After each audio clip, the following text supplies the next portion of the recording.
Aujourd'hui, on va parler de l'une des histoires les plus mystérieuses et troublantes de la médecine moderne. La mort de Gloria Ramirez, surnommée la femme toxique. En 1994, Gloria Ramirez, une femme sans histoire de Riverside, en Californie, est devenue le centre d'un incident médical inexplicable qui a laissé les scientifiques complètement perplexes et 32 personnes du staff médical malades. Cette histoire a tellement marqué les États-Unis qu'on la retrouve dans plusieurs séries télévisées. Et peut-être même que tu en as déjà entendu parler sans savoir que c'était vrai. Alors qu'est-ce qui a bien pu se passer pour qu'une simple visite aux urgences se transforme en un cauchemar toxique? C'est ce qu'on va voir ensemble. Gloria Ramirez est une femme de 31 ans qui vit avec son mari et ses 2 enfants dans un quartier résidentiel de Riverside. Au début des années 90, on lui diagnostique un cancer du col de l'utérus à un stade très avancé. Il n'y avait pas vraiment de traitement adapté à ce stade d'évolution et la maladie commençait jour après jour à impacter de plus en plus le quotidien de Gloria. Le 19 février 1994, Gloria est transportée d'urgence à l'hôpital de Riverside. Elle semble confuse, souffre de tachycardie et des difficultés respiratoires. À son arrivée à l'hôpital à 20h15, le personnel médical commence immédiatement à la traiter. On lui injecte des sédatifs pour tenter de stabiliser son état. Mais Gloria répond pas bien au traitement. Ils essayent de la réanimer avec un défibrillateur, mais après quelques tentatives, plusieurs membres du personnel remarquent qu'une odeur d'ail se dégage d'elle. Ils regardent de plus près et son corps est recouvert d'une substance grasse très bizarre, un peu comme de l'huile. Une des infirmières, Susan Cain, décide de lui prélever un peu de sang pour faire des analyses. C'est un peu la course contre la montre là parce qu'ils ne savent toujours pas quelle est la cause de tous ces symptômes et de toute évidence, l'état de Gloria ne s'améliore pas du tout. Susan Cain détecte une odeur d'ammoniac qui provient du tube. Des petites particules marron sont visibles dans le sang, ce qui est encore une fois très étrange. Et c'est à ce moment-là que la situation commence à virer au cauchemar pour l'hôpital.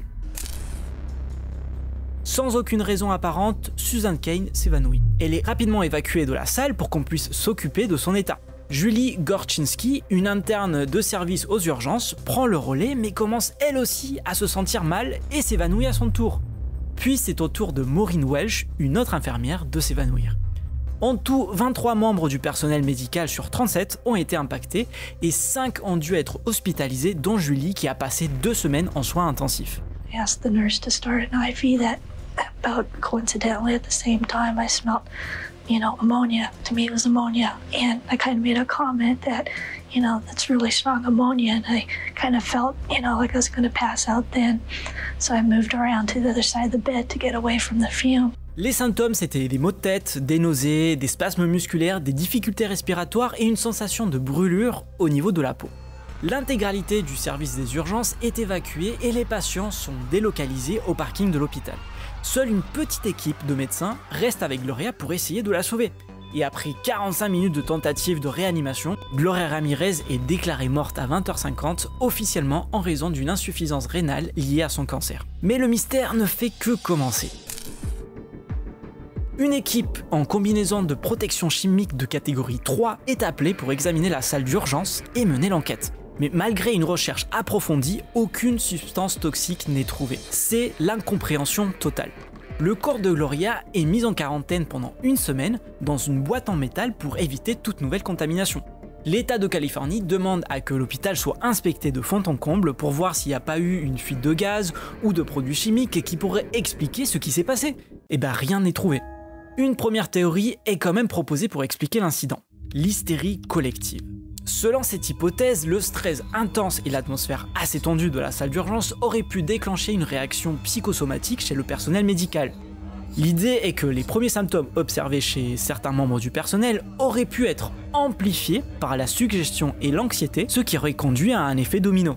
Alors bien que cette théorie soit plausible, elle permet pas du tout d'expliquer les symptômes physiques observés comme les spasmes musculaires et l'évanouissement. Et l'enquête prend une tournure intéressante quand le laboratoire chargé des analyses propose une nouvelle théorie.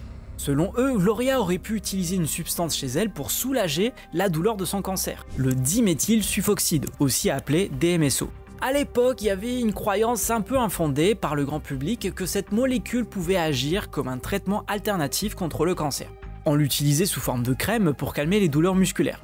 Sous forme concentrée, elle peut avoir une forte odeur, ce qui pourrait expliquer la substance grasse et l'odeur d'ail sur la peau de Gloria. À cause de son insuffisance rénale, le corps de Gloria n'aurait pas pu évacuer le DMSO, ce qui fait qu'elle s'est retrouvée à forte concentration dans son sang. Dans les conditions de la salle d'urgence, notamment en présence d'oxygène et des décharges électriques du défibrillateur, les scientifiques pensent que ce composé aurait pu se transformer en diméthylsulfate, un agent très toxique et volatile. Alors cette théorie a été acceptée par le médecin légiste de Riverside, même si pas mal de questions restent sans réponse. Pourquoi aucun test toxicologique n'a révélé la présence de diméthylsulfate? Comment une simple patiente atteinte de cancer a-t-elle pu provoquer une telle réaction en chaîne? Bref, l'affaire Gloria Ramirez, appelée par la presse américaine la femme toxique, reste l'une des énigmes médicales les plus intrigantes de notre époque. Et même aujourd'hui en 2024, 30 ans après l'incident, on n'en sait pas plus. Après plusieurs autopsies et examens, le corps de Gloria a été rendu à sa famille 2 mois après. Elle a été enterrée les jours suivants, à l'écart des caméras, et ses proches lui ont chanté Amazing Grace, l'une de ses musiques préférées qu'elle avait l'habitude de chanter.